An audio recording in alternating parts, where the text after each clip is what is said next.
Radio Doaba radio Doaba radio Doaba radio Doaba radio.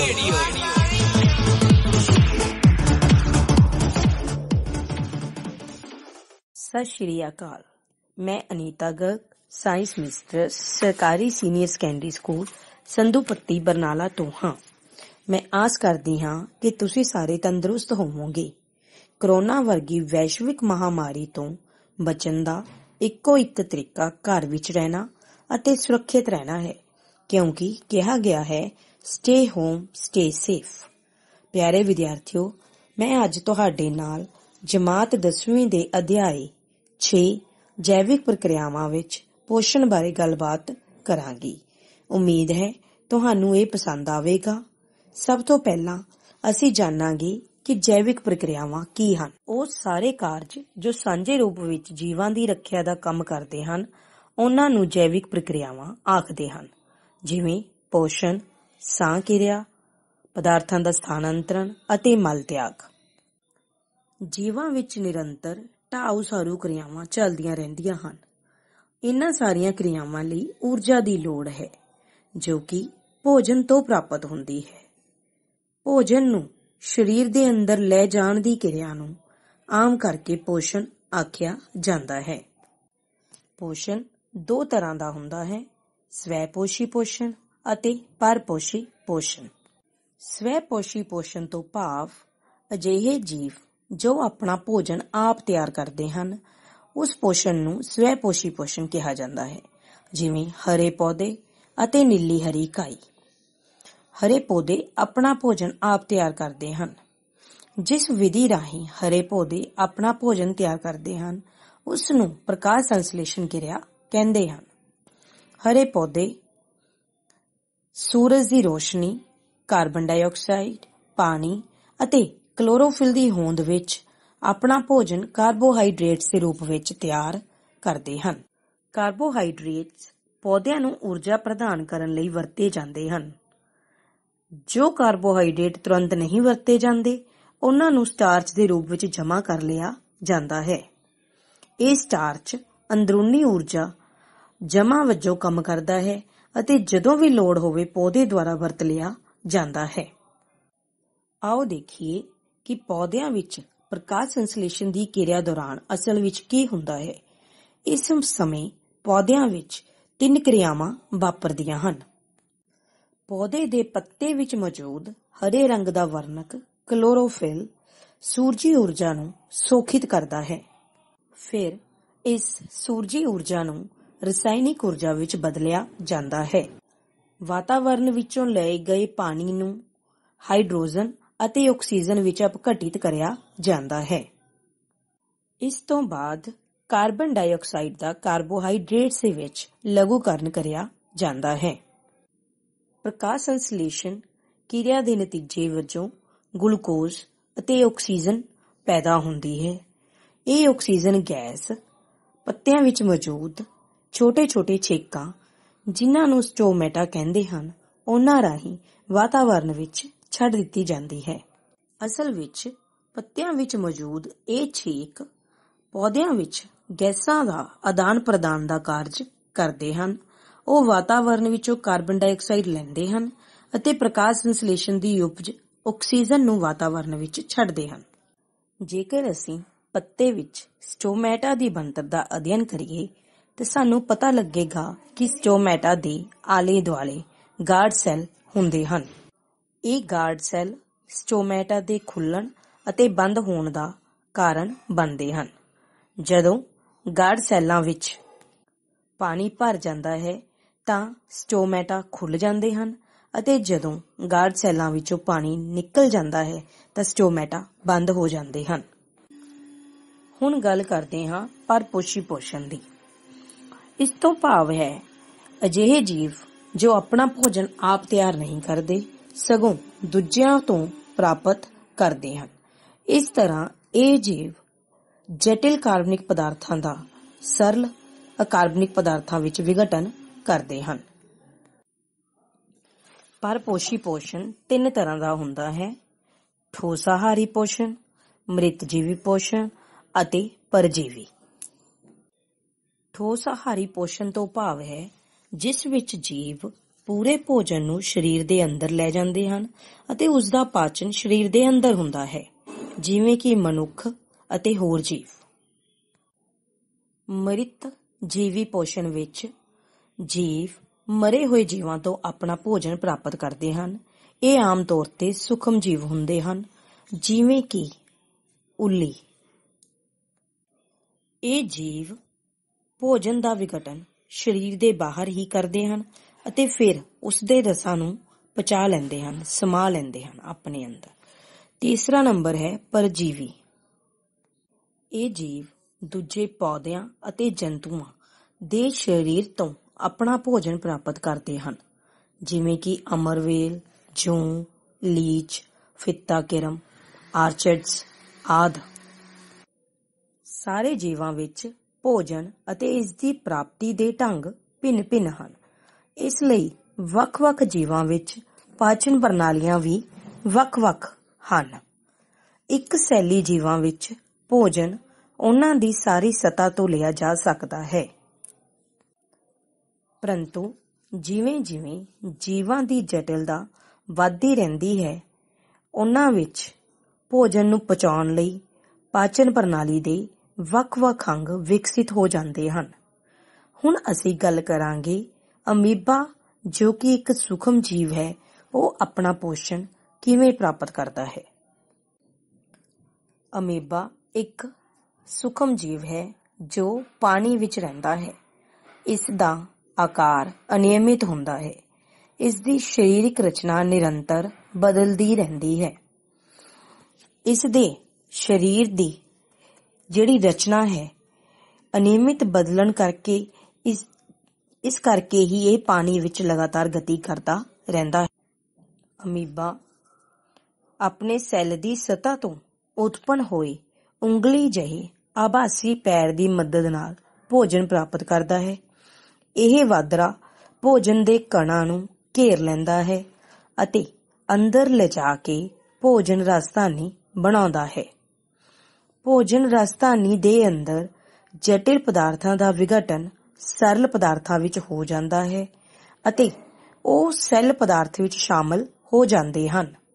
ਬਚਿਆ ਹੋਇਆ ਅਣਪਚਿਆ ਭੋਜਨ ਪਦਾਰਥ ਸੈੱਲ ਦੀ ਸਤ੍ਹਾ ਵੱਲ ਚਲਿਆ ਜਾਂਦਾ ਹੈ ਅਤੇ ਸੈੱਲ ਤੋਂ ਬਾਹਰ ਕੱਢ ਦਿੱਤਾ ਜਾਂਦਾ ਹੈ। ਇਸ ਤਰ੍ਹਾਂ ਅਮੀਬਾ ਵਿੱਚ ਪੋਸ਼ਣ 4 ਪੜਾਵਾਂ ਵਿੱਚੋਂ ਹੋ ਕੇ ਗੁਜ਼ਰਦਾ ਹੈ। ਪਹਿਲਾ ਅੰਤਰਗ੍ਰਹਿਣ, ਭਾਵ ਭੋਜਨ ਨੂੰ ਗ੍ਰਹਿਣ ਕਰਨਾ।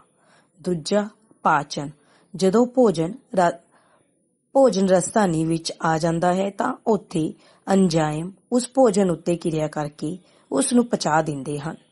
ਤੀਸਰਾ ਪੁਆਇੰਟ ਸੋਖਣ, ਹੁਣ ਪਚੇ ਹੋਏ ਭੋਜਨ ਦਾ ਸੈੱਲ ਵਿੱਚ ਸੋਖਣ ਹੁੰਦਾ ਹੈ।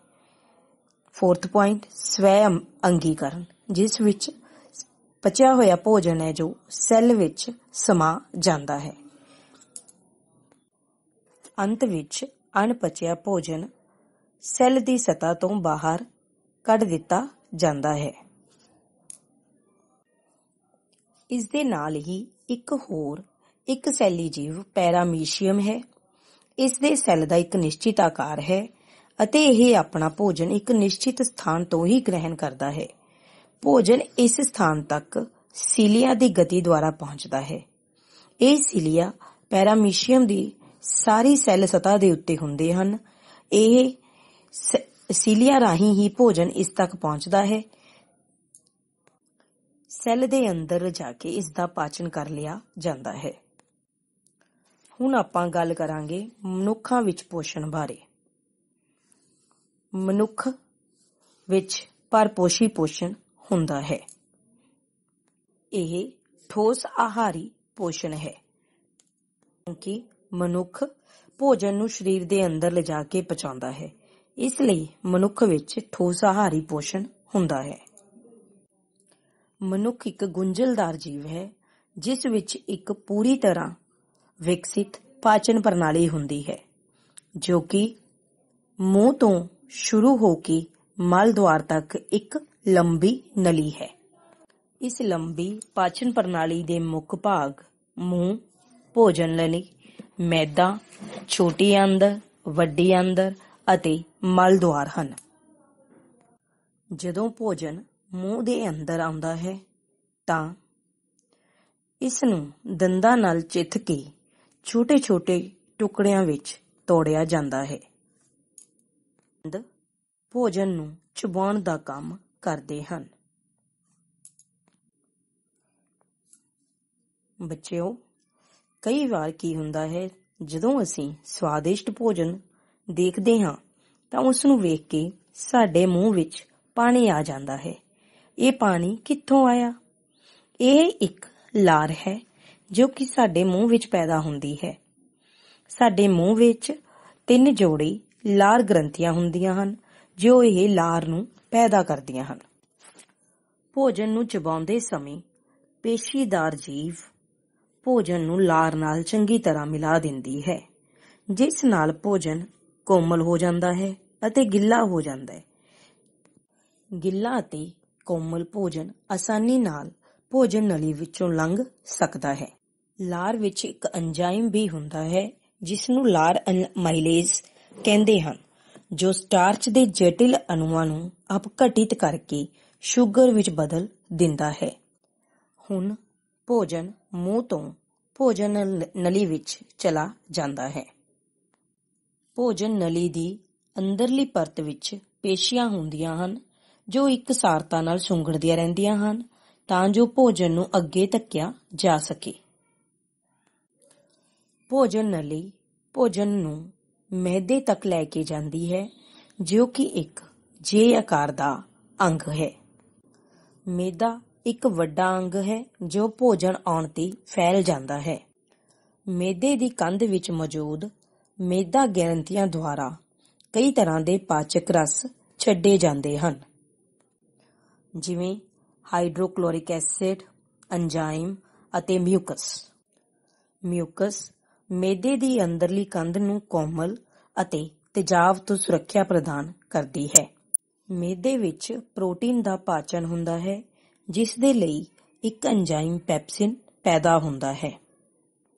ਹਾਈਡਰੋਕਲੋਰਿਕ ਤੇਜ਼ਾਬ ਇੱਕ ਤੇਜ਼ਾਬੀ ਮਾਧਿਅਮ ਤਿਆਰ ਕਰਦਾ ਹੈ ਜਿਹੜਾ ਪੈਪਸਿਨ ਐਂਜ਼ਾਈਮ ਦੀ ਕਿਰਿਆ ਵਿੱਚ ਸਹਾਇਕ ਹੁੰਦਾ ਹੈ।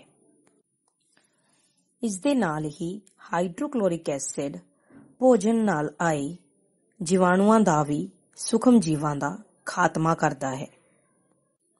ਇਹ ਭੋਜਨ ਵਿੱਚ ਮੌਜੂਦ ਕੈਲਸ਼ੀਅਮ ਨੂੰ ਵੀ ਕੋਮਲ ਬਣਾਉਂਦਾ ਹੈ। ਮਿਹਦੇ ਤੋਂ ਭੋਜਨ ਛੋਟੀ ਆਂਦਰ ਵਿੱਚ ਪ੍ਰਵੇਸ਼ ਕਰਦਾ ਹੈ। ਭੋਜਨ ਦਾ ਥੋੜੀ ਮਾਤਰਾ ਵਿੱਚ ਛੋਟੀ ਆਂਦਰ ਵਿੱਚ ਪ੍ਰਵੇਸ਼ ਕਰਨਾ ਅਵਰੋਧਨੀ ਨਾਂ ਦੀ ਮਾਸਪੇਸ਼ੀ ਦੁਆਰਾ ਕਾਬੂ ਕੀਤਾ ਜਾਂਦਾ ਹੈ। ਛੋਟੀ ਆਂਦਰ ਭੋਜਨ ਨਲੀ ਦਾ ਸਭ ਤੋਂ ਲੰਬਾ ਭਾਗ ਹੈ, ਪਰ ਬਹੁਤ ਕੁੰਡਲਦਾਰ ਹੋਣ ਕਰਕੇ ਇਹ ਥੋੜੀ ਥਾਂ ਵਿੱਚ ਸਥਿਤ ਹੈ। ਵੱਖ-ਵੱਖ ਜੰਤੂਆਂ ਵਿੱਚ ਛੋਟੀ ਆਂਦਰ ਦੀ ਲੰਬਾਈ ਉਹਨਾਂ ਦੀ ਭੋਜਨ ਦੀ ਕਿਸਮ ਅਨੁਸਾਰ ਵੱਖ-ਵੱਖ ਹੁੰਦੀ ਹੈ। ਘਾਹ ਖਾਣ ਵਾਲੇ ਸ਼ਾਕਾਹਾਰੀਆਂ ਨੂੰ ਸੈਲੂਲੋਜ ਪਚਾਉਣ ਲਈ ਲੰਬੀ ਛੋਟੀ ਆਂਦਰ ਦੀ ਲੋੜ ਹੁੰਦੀ ਹੈ, ਜਦ ਕਿ ਸ਼ੇਰ, ਜੋ ਕਿ ਇੱਕ ਮਾਸਾਹਾਰੀ ਜੀਵ ਹੈ, ਉਸ ਨੂੰ ਮਾਸ ਦਾ ਪਾਚਨ ਕਰਨਾ ਸਰਲ ਹੈ, ਇਸ ਲਈ ਉਸ ਵਿੱਚ ਛੋਟੀ ਆਂਦਰ ਦੀ ਲੰਬਾਈ ਘੱਟ ਹੁੰਦੀ ਹੈ। ਛੋਟੀ ਆਂਦਰ ਵਿੱਚ ਕਾਰਬੋਹਾਈਡਰੇਟ, ਪ੍ਰੋਟੀਨ ਅਤੇ ਚਰਬੀ ਦਾ ਪੂਰਨ ਪਾਚਨ ਹੁੰਦਾ ਹੈ। ਛੋਟੀ ਆਂਦਰ ਵਿੱਚ ਭੋਜਨ ਨੂੰ ਪਚਾਉਣ ਲਈ ਜਿਗਰ ਅਤੇ ਲੂਬਾ ਵਿੱਚੋਂ ਵੀ ਪਾਚਕ ਰਸ ਪੈਦਾ ਹੁੰਦੇ ਹਨ ਜੋ ਕਿ ਭੋਜਨ ਪਚਾਉਣ ਵਿੱਚ ਸਹਾਇਤਾ ਕਰਦੇ ਹਨ। ਮਿਹਦੇ ਤੋਂ ਆਉਣ ਵਾਲਾ ਭੋਜਨ ਤੇਜ਼ਾਬੀ ਹੁੰਦਾ ਹੈ, ਇਸ ਲਈ ਲੂਬਾ ਇੱਕ ਐਂਜ਼ਾਈਮ ਪੈਦਾ ਕਰਦਾ ਹੈ ਜੋ ਇਸ ਤੇਜ਼ਾਬੀ ਭੋਜਨ ਨੂੰ ਖਾਰਾ ਬਣਾ ਦਿੰਦਾ ਹੈ। ਜਿਗਰ, ਜੋ ਕਿ ਮਨੁੱਖੀ ਸਰੀਰ ਦੀ ਸਭ ਤੋਂ ਵੱਡੀ ਗ੍ਰੰਥੀ ਹੈ, ਉਸ ਵਿੱਚ ਪਿੱਤਾ ਰਸ ਨਾਂ ਦਾ ਪਾਚਕ ਰਸ ਪੈਦਾ ਹੁੰਦਾ ਹੈ ਜੋ ਕਿ ਅਸਥਾਈ ਰੂਪ ਵਿੱਚ ਪਿੱਤੇ ਵਿੱਚ ਸਟੋਰ ਕੀਤਾ ਜਾਂਦਾ ਹੈ। ਇਹ ਪਿੱਤ ਰਸ ਚਰਬੀ ਉੱਪਰ ਕਿਰਿਆ ਕਰਦਾ ਹੈ। ਛੋਟੀ ਆਂਦਰ ਵਿੱਚ ਚਰਬੀ ਵੱਡੀਆਂ ਗੋਲੀਆਂ ਦੇ ਰੂਪ ਵਿੱਚ ਹੁੰਦੀ ਹੈ, ਜਿਸ ਉੱਤੇ ਐਂਜ਼ਾਈਮਾਂ ਵੱਲੋਂ ਕਿਰਿਆ ਕਰਨੀ ਕਠਿਨ ਹੁੰਦੀ ਹੈ। ਪਿੱਤਾ ਰਸ ਇਹਨਾਂ ਚਰਬੀ ਦੀਆਂ ਵੱਡੀਆਂ ਗੋਲੀਆਂ ਨੂੰ ਛੋਟੀਆਂ ਗੋਲੀਆਂ ਵਿੱਚ ਪਰਿਵਰਤਿਤ ਕਰ ਦਿੰਦਾ ਹੈ, ਜਿਸ ਨਾਲ ਐਂਜ਼ਾਈਮ ਦੀ ਕਾਰਜਸ਼ੀਲਤਾ ਵਧ ਜਾਂਦੀ ਹੈ ਅਤੇ ਇਹ ਪਚ ਜਾਂਦੀਆਂ ਹਨ। ਲੁਬਾ ਗ੍ਰੰਥੀ ਦੁਆਰਾ ਲੁਬਾ ਰਸ ਪੈਦਾ ਕੀਤਾ ਜਾਂਦਾ ਹੈ, ਜਿਸ ਵਿੱਚ ਪ੍ਰੋਟੀਨ ਦੇ ਪਾਚਨ ਲਈ ਟ੍ਰਿਪਸਿਨ ਐਂਜ਼ਾਈਮ ਅਤੇ ਚਰਬੀ ਦੇ ਪਾਚਨ ਲਈ ਲਾਈਪੇਜ਼ ਐਂਜ਼ਾਈਮ ਹੁੰਦਾ ਹੈ। ਜਿਗਰ ਅਤੇ ਲੁਬਾ ਤੋਂ ਬਿਨਾਂ ਛੋਟੇ ਆਂਦਰ ਦੀਆਂ ਕੰਧਾਂ ਵਿੱਚ ਵੀ ਗ੍ਰੰਥੀਆਂ ਹੁੰਦੀਆਂ ਹਨ ਜੋ ਆਂਦਰ ਰਸ ਛੱਡਦੀਆਂ ਹਨ। ਆਂਦਰ ਰਸ ਵਿੱਚ ਮੌਜੂਦ ਐਂਜ਼ਾਈਮ ਅੰਤ ਵਿੱਚ ਪ੍ਰੋਟੀਨਾਂ ਨੂੰ ਅਮਾਈਨੋ ਤੇਜ਼ਾਬਾਂ, ਜਟਿਲ ਕਾਰਬੋਹਾਈਡਰੇਟਾਂ ਨੂੰ ਗਲੂਕੋਜ਼ ਵਿੱਚ, ਫੈਟਸ ਭਾਵ ਚਰਬੀ ਨੂੰ ਚਰਬੀ ਤੇਜ਼ਾਬਾਂ ਅਤੇ ਗਲਿਸਰੋਲ ਵਿੱਚ ਬਦਲ ਦਿੰਦੇ ਹਨ। ਇਸ ਸਮੇਂ ਤੱਕ ਛੋਟੇ ਆਂਦਰ ਵਿੱਚ ਭੋਜਨ ਦਾ ਪਾਚਨ ਪੂਰੀ ਤਰ੍ਹਾਂ ਨਾਲ ਹੋ ਜਾਂਦਾ ਹੈ। ਪਚੇ ਹੋਏ ਭੋਜਨ ਨੂੰ ਛੋਟੀ ਆਂਦਰ ਦੀਆਂ ਕੰਧਾਂ ਜਜ਼ਬ ਕਰ ਲੈਂਦੀਆਂ ਹਨ। ਛੋਟੇ ਆਂਦਰ ਦੀ ਅੰਦਰਲੀ ਸਤ੍ਹਾ ਉੱਪਰ ਉਂਗਲੀ ਵਰਗੇ ਅਨੇਕਾਂ ਵਾਧਰੇ ਹੁੰਦੇ ਹਨ, ਜਿਨ੍ਹਾਂ ਨੂੰ ਵਿਲਾਈ ਆਖਦੇ ਹਨ। ਇਹ ਵਿਲਾਈ ਜਜ਼ਬ ਕਰਨ ਵਾਲੀ ਸਤ੍ਹਾ ਦਾ ਖੇਤਰ ਵਧਾ ਦਿੰਦੇ ਹਨ। ਵਿਲਾਈ ਵਿੱਚ ਬਹੁਤ ਸਾਰੀਆਂ ਖੂਨ ਦੀਆਂ ਵਹਿਣੀਆਂ ਹੁੰਦੀਆਂ ਹਨ, ਜੋ ਪਚੇ ਭੋਜਨ ਨੂੰ ਜਜ਼ਬ ਕਰਕੇ ਸਰੀਰ ਦੇ ਹਰ ਇੱਕ ਸੈੱਲ ਤੱਕ ਪਹੁੰਚਾਉਂਦੀਆਂ ਹਨ, ਜਿੱਥੇ ਪਹੁੰਚ ਕੇ ਇਸ ਦਾ ਉਪਯੋਗ ਊਰਜਾ ਪ੍ਰਾਪਤ ਕਰਨ, ਨਵੇਂ ਟਿਸ਼ੂ ਬਣਾਉਣ ਅਤੇ ਪੁਰਾਣੇ ਟਿਸ਼ੂਆਂ ਦੀ ਮੁਰੰਮਤ ਲਈ ਕਰਿਆ ਜਾਂਦਾ ਹੈ। ਹੁਣ ਜੋ ਭੋਜਨ ਅਣਪਚਿਆ ਰਹਿ ਜਾਂਦਾ ਹੈ, ਉਹ ਵੱਡੇ ਆਂਦਰ ਵਿੱਚ ਭੇਜ ਦਿੱਤਾ ਜਾਂਦਾ ਹੈ, ਜਿੱਥੇ ਇਸ ਦੀਆਂ ਦੀਵਾਰਾਂ ਅਣਪਚੇ ਭੋਜਨ ਵਿਚਲੇ ਪਾਣੀ ਨੂੰ ਸੋਖ ਲੈਂਦੀਆਂ ਹਨ। ਬਾਕੀ ਪਦਾਰਥ ਮਲ ਦੁਆਰ ਰਾਹੀਂ ਸਰੀਰ ਤੋਂ ਬਾਹਰ ਕੱਢ ਦਿੱਤਾ ਜਾਂਦਾ ਹੈ। ਇਸ ਫੋਕਟ ਪਦਾਰਥ ਦਾ ਬਾਹਰ ਕੱਢਣਾ ਮਲ ਦੁਆਰ ਦੀਆਂ ਅਵਰੋਧਨੀ ਮਾਸਪੇਸ਼ੀਆਂ ਗੁੱਦਾ ਅਵਰੋਧਨੀ ਦੁਆਰਾ ਕਾਬੂ ਕੀਤਾ ਜਾਂਦਾ ਹੈ। ਇਸ ਤਰ੍ਹਾਂ ਪਿਆਰੇ ਵਿਦਿਆਰਥੀਓ, ਮੈਂ ਆਸ ਕਰਦੀ ਹਾਂ ਕਿ ਤੁਹਾਨੂੰ ਅੱਜ ਦਾ ਵਿਸ਼ਾ ਸਮਝ ਆਇਆ ਹੋਵੇਗਾ, ਜਿਸ ਵਿੱਚ ਅਸੀਂ ਸਭ ਤੋਂ ਪਹਿਲਾਂ ਜੈਵਿਕ ਪ੍ਰਕਿਰਿਆਵਾਂ ਕੀ ਹੁੰਦੀਆਂ ਹਨ, ਫਿਰ ਅਸੀਂ ਪੋਸ਼ਣ ਬਾਰੇ, ਜਿਸ ਵਿੱਚ ਪੋਸ਼ਣ 2 ਤਰ੍ਹਾਂ ਦਾ ਹੁੰਦਾ ਹੈ, ਉਹ ਦੱਸਿਆ ਗਿਆ। ਅਮੀਬਾ ਵਿੱਚ ਪੋਸ਼ਣ ਕਿਸ ਤਰ੍ਹਾਂ ਦਾ ਹੁੰਦਾ ਹੈ, ਉਹ ਦੱਸਿਆ ਗਿਆ, ਤੇ ਮਨੁੱਖੀ ਪੋਸ਼ਣ ਕਿਵੇਂ ਹੁੰਦਾ ਹੈ ਉਸ ਬਾਰੇ ਤੁਹਾਨੂੰ ਪੂਰੀ ਡਿਟੇਲ ਵਿੱਚ ਜਾਣਕਾਰੀ ਦਿੱਤੀ ਗਈ ਹੈ। ਮੈਂ ਆਸ ਕਰਦੀ ਹਾਂ ਕਿ ਤੁਹਾਨੂੰ ਇਹ ਸਮਝ ਆਇਆ ਹੋਵੇਗਾ। ਧੰਨਵਾਦ। Doaba radio, Doaba radio, Doaba radio, Doaba radio, Doaba radio.